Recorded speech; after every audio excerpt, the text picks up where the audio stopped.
나는 대체 내가 할 수 있는 강의가 대체 뭘까? 내가 가지고 있는 이 경험을 어떻게 강의 콘텐츠로 만들 수 있을까? 라는 그 고민을 어떻게 해결했냐면, 안녕하세요, 여러분. 꿀생사는 꿀솔입니다. 저는 되게 다양한 일을 하고 있는데요. 글도 쓰고, 콘텐츠도 만들고, 인스타그램에 툰도 올리고요. 툰이라고 하긴 좀 그렇지만, 클래스도 하고 워크숍도 하고 고민 상담 있으신 분들 있으면 따로 또 컨설팅도 해드리고 소셜 클럽도 여러 개 운영하고 있어요. 제가 하는 일 중에 강의하는 일이 정말 궁금하신 분들이 많을 것 같아요. 어떻게 해야 강사가 될 수 있지? 뭐 특별한 능력이 있어야만 강사가 되는 거 아닌가? 그리고 엄청난 경력이나 엄청난 학력이 있어야만 그렇게 강의 활동을 할 수 있는 거 아닐까? 라고 생각하시는 분들이 많으실 것 같아요. 저도 그랬고요. 일단 어렸을 때를 좀 생각해 보면요. 제가 94년생이거든요. 이제 막 30살이 됐는데 어렸을 때 막 스타 강사들이 막 세상에 나타났던 그런 시기가 있었어요. 그래서 지금까지도 유명하신 김미경 강사님, 김창옥 강사님, 그리고 세바시, 테드 이런 콘텐츠들을 많이 접했던 세대였던 것 같아요. 그런 모습을 보면서 사람들에게 저렇게 감동을 주고 동기부여를 주고 어떤 지혜와 지식을 주는 일이 너무 멋있어 보였습니다. 근데 또 선생님은 약간 재미없어 보였어요. 선생님은 매일매일 똑같은 애들 보고 1년 동안 가져가는 게 너무 길다고 생각했다 할까요? 그래서 저는 특별한 날에 만날 수 있는 사람들이 좋아하고 유명하다고 인식해주는 그런 강사님들이 너무 멋있어 보였어요. 중고등학교 때 중고등학교 때는 특강 나오시는 강사분들 있잖아요. 아니면 방과후 시간에 만나는 그런 나만의 특별한 기술이나 아니면 어떤 경험을 이야기해 줄 수 있는 그런 분들을 만났을 때 굉장히 멋있고 저도 그런 사람이 되고 싶었고요. 또 대학교 때는 진로 취업 캠프 같은 거 하잖아요. 막 1박 2일로 막 애들 붙들어 놓고 자소서 쓰게 시키고 면접 시키고 막 발표 시키고 막 그랬던 경험도 있는데 그런 데서 만나는 강사님들도 멋있어 보였고 제가 대외 활동을 진짜 많이 했거든요. 대외 활동하면서 특강을 또 들을 기회가 많았어요. 그 대외 활동 참여자들의 역량 강화를 위한 교육을 많이 해주시는데 그런 강의 듣는 것도 너무 재밌었던 거예요. 그 강사님들도 너무 멋있고요. 회사 다니다 보면은 또 회사에서 특강을 듣게 되거나 아니면 저는 교육 콘텐츠랑 공공기관에서 일을 했기 때문에 강사님들을 실제로 대면하고 또 섭외하고 강의 결과 보고서 같은 것도 써서 내고 이랬는데 그분들이 너무 멋있는 거예요. 또 이제 사람마다 약간 다르고 기관마다 다르지만 강사료가 그래도 일반 직장인들이 일해서 버는 그런 일당보다는 많거든요. 보통 이제 적으면 뭐 십몇만 원, 많으면 몇십만 원, 몇백만 원까지도 가는데 그런 분들의 지출 집행을 직접 하면서 너무 부러웠던 거예요. 저렇게 멋있는 일을 하면서 자신의 콘텐츠로 일을 하면서 저렇게도 살 수 있구나. 그 모습이 진짜 부러웠거든요. 근데 말이죠. 어떻게 내가 감히 나는 나는 진짜 별 볼 일 없는 사람이고 내가 가진 경험은 딱히 특별한 것도 없고 내가 어떻게 강사가 되겠어 라고 생각했었어요. 진짜 용감하고 하고 싶은 거 다 하는 저도 무서웠어요. 왜냐면 저는 그래도 책임감이 되게 강한 사람이고 사람들이 뭘 원하는지를 잘 몰랐기 때문에 그런 괴리나 고민이 진짜 많았거든요. 그래서 공공기관에서 이렇게 나도 좀 자유롭게 재밌게 살고 싶은데 이 삶은 너무 힘들다 이렇게 생각하고 있을 때쯤 오프라인 강의로 재테크 강의를 하나 듣게 됐어요. 근데 그 재테크 강의도 재밌었지만 그 강의를 진행하는 플랫폼에 너무 재밌는 게 많은 거예요. 막 타로 카드, 노래 부르고 연극하고 뮤지컬하고 사람들이랑 같이 막 대화 나누고 독서 클럽 운영하고 근데 그런 걸 하시는 분들이 저는 다 강사라고 생각했거든요. 어떻게 그분들은 강사가 돼서 그 한 건당 강의료가 꽤 비쌌던 것 같았어요, 저한테는. 그런 강의료를 받으면서 어떻게 사람들 주머니에서 그 돈을 꺼내가지고 강의라는 콘텐츠를 제공하지? 이게 너무 신기한 거예요. 그래서 공공이가 퇴사하고 저 회사에서 강의해보고 싶다라고 생각은 했는데 제가 할 수 있는 강의가 없을 것 같은 거예요. 제 전공이 영어랑 프랑스어거든요. 근데 영어랑 프랑스어 나보다 잘하는 사람이 너무 많아요. 나는 대체 내가 할 수 있는 강의가 대체 뭘까? 내가 가지고 있는 이 경험을 어떻게 강의 콘텐츠로 만들 수 있을까? 라는 그 고민을 어떻게 해결했냐면 그 회사에 입사했어요. 오프라인 그 강의 만들었다는 그 콘텐츠 회사 있잖아요. 그 플랫폼. 그 회사에 공고가 난 거예요. 채용 공고가. 그게 시점이 언제였냐면 저는 진짜 공공기관에서 더 이렇게 일하다가는 피말라서 죽어버릴 것 같더라고요. 너무 힘들었고 난 이렇게 평생 살 순 없어 라고 다짐하고 나서 이제 퇴사를 결심했고 통보도 했고 사직서도 이제 냈어요. 근데 그 이후에 공고가 뜬 거예요. 마침 거기를 써서 붙었습니다. 근데 저는 여기 지원할 때부터 아예 마음을 먹고 갔어요. 내가 여기 있는 사람들, 뭐 강의를 듣는 사람들, 강의를 하는 사람들 많이 만나게 되겠고 어떻게 강사가 될 수 있었는지, 어떻게 자기 콘텐츠를 이렇게 강의나 모임으로 만드는지 이야기를 들을 수 있을 것 같았어요. 그래서 내가 진짜 잘 들어가지고 잘하면 내 강의를 열 수도 있겠는데?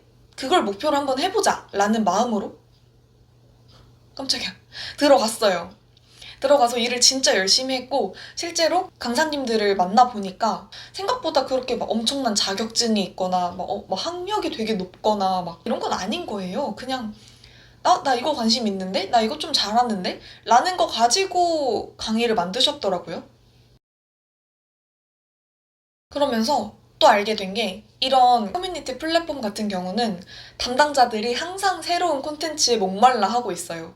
새로운 강의도 열고 새로운 모임도 열고 그래야지 플랫폼이 좀 자꾸 재밌는 게 생기는구나 이러면서 고객도 만족하고 그럴 거 아니에요. 그래서 담당자들은 계속 새로운 걸 만들고 싶어 합니다. 그래서 그냥 저는 직원이니까 더 쉽잖아요. 저 이거 해볼래요. 저 이런 거 관심 있어요. 저 브랜딩으로 원데이 해봐도 돼요? 프랑스어 가지고 막 샹송 부르는 클래스 열고 싶은데 해봐도 될까요?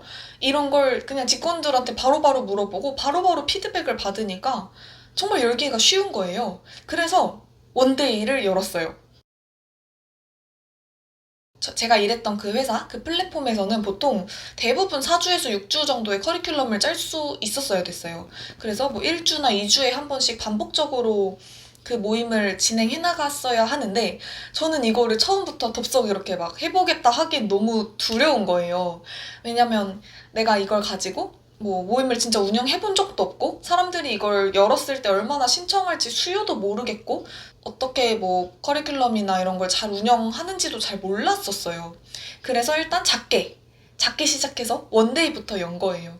바로 뭐 4주나 6주로 열 수도 있었지만 그럼 나는 일단 천천히 좀 내 커리큘럼과 내 콘텐츠를 가다듬으면서 원데이부터 할게요.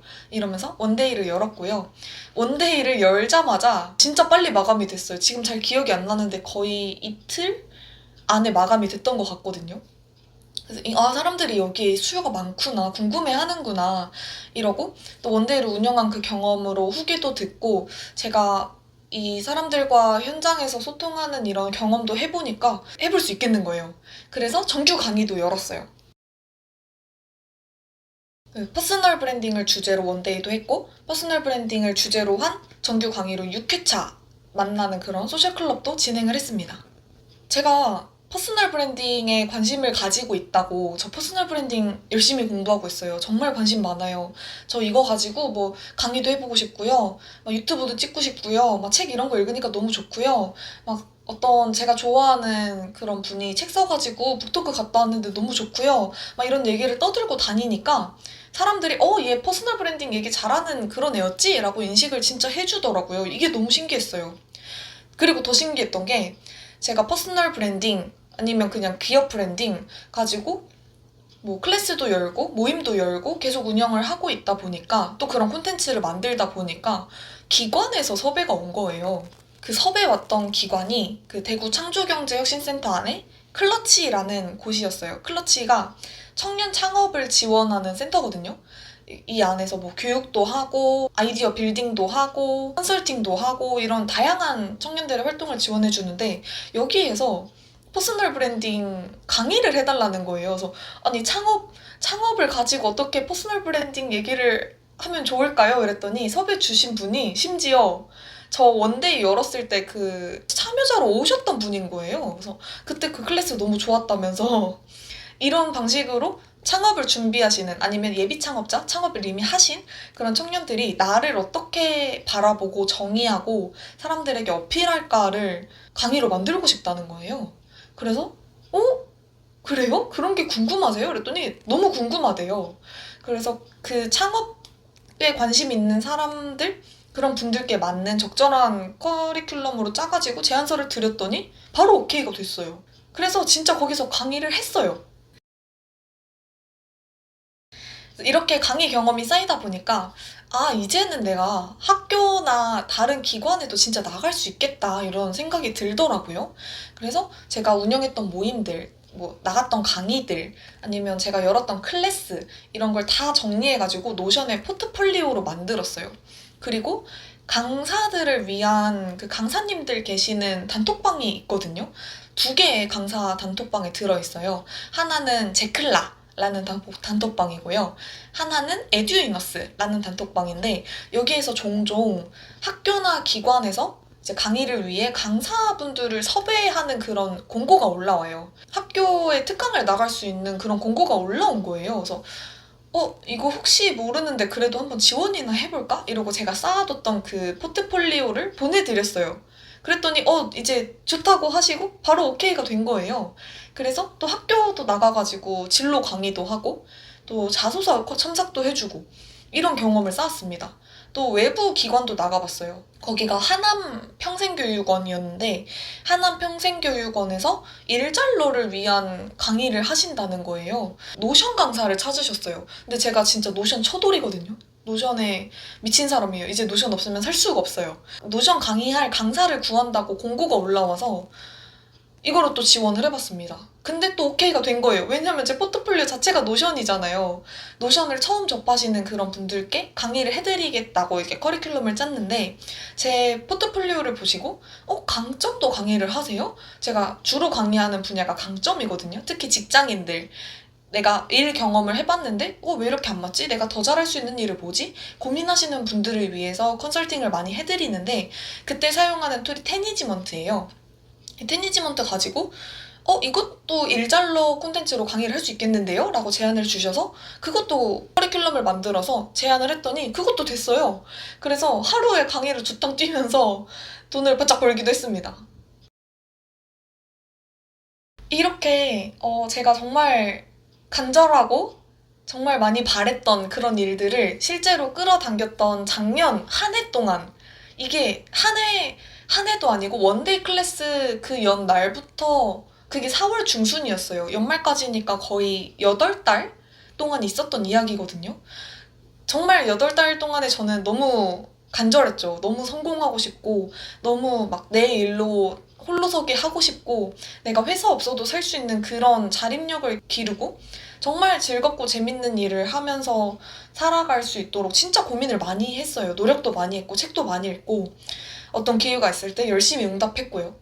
그랬더니 진짜 이런 일들이 펼쳐집니다. 펼쳐졌어요. 이게 제가 마침 들어오는 그런 기회들을 잘 그때그때 붙잡아서인 것도 있지만 내가 감히 어떻게 강의를 해. 나는 강사는 너 못 될 것 같아. 어떤 기관, 어떤 학교에서 나 같은 사람이 강의하길 원하겠어 라고 생각했던 그 한계를 뚫는 경험을 하는 거. 그렇게 도전하고 용기 내고 그런 게 있었기 때문에 더욱 가능했다고 생각합니다. 그래서 만약에 내가 강사가 되고 싶어요. 강의를 하는 사람이 되고 싶은데 지금 당장 강의를 할 수가 없다면 무료로라도 내가 가진 어떤 경험이나 내가 일에서 배웠던 거 아니면 내가 잘 쓰고 있는 어떤 도구 가지고 그냥 무료로라도 풀어보세요. 그리고 이걸 원하는 사람들이 얼마나 있는지 꼭 조사도 해보시고 기존에 있는 플랫폼을 이용하시는 게 가장 좋습니다. 제가 그랬잖아요. 플랫폼 회사에 그냥 들어가 버렸다고. 이러면서 저는 진짜 배운 게 많은데 내가 보기엔 그 별거 아닌 경험을 다른 사람들은 이렇게 정말 원하는구나 라는 그 확신만 생겨도 강의를 여는 건 너무너무 쉬워요. 그 다음 단계를 끌어오는 것도 생각보다 쉽습니다. 그러니까 내가 살고 있는 그 지역에서 좀 유명한 커뮤니티 플랫폼 아니면 사람들이 많이 좋아하고 이용하는 그런 플랫폼에다가 제안을 많이 해보세요. 내가 이런 경험도 있는데, 내가 이런 거 할 줄 아는데, 내가 이런 생각하면서 사는 사람인데, 혹시 듣고 싶지 않나요? 이러면서 내 SNS에도 많이 올리고, 내 블로그에도 많이 올리고, 그렇게 하다 보면 진짜 사람들 앞에서 이렇게 떠들 기회가 생깁니다. 이건 제가 겪어봐서 정말 확신에 차서 말씀해드릴 수 있어요. 제 미래를 생각해보면요. 저는 60살, 70살이 돼도 일하고 싶을 것 같아요. 저는 정말 일을 너무 좋아하고 일하면서 살아있다는 느낌을 느끼고 특히 사람들과 이렇게 관계 속에서 상호작용하는 일들이 너무 좋거든요. 그래서 나이 들어서 일을 하게 됐을 때 가장 하고 싶은 일이 강의하는 거였어요. 강의, 강사, 강연 이런 것만 들어도 마음이 설레고 내가 나이 들어도 계속 하고 싶고 또 그때까지 강의를 하려면 되게 좋은 인사이트랑 어떤 퍼스널 브랜딩이 잘 돼 있어야겠죠. 또 말할 거리, 그런 이야깃거리도 많아야겠고요. 그런 나를 생각하면 지금 이렇게 조금씩 연습해보고 내 경력, 경험 쌓아가는 게 정말 의미 있다고 생각합니다. 그리고 이런 강의를 꼭 기관이나 학교나 기업에서만 해야 되는 건 아니에요. 제가 할 수 있는 이 메시지, 제가 할 수 있는 이 얘기는 이렇게 유튜브를 통해서 아니면 또 SNS를 통해서도 할 수 있으니까 저는 계속 그렇게 온라인에서도 제 영향력을 넓혀갈 예정입니다. 하여튼 이렇게 지금까지 어떻게 제가 강사가 됐는지 이야기를 들려드렸고요. 다음 영상으로는 제가 만들었던 그 포트폴리오 강사님들께 이제 공고 왔을 때 보내드렸던 그 노션 포트폴리오 어떻게 구성돼 있고 어떻게 썼는지 또 템플릿도 공유하는 그런 영상 만들어 볼게요. 궁금하시면 구독해주시고 다음 영상을 기대해주시면 감사하겠습니다. 그러면 오늘도 꿀 같은 하루 보내세요. 안녕!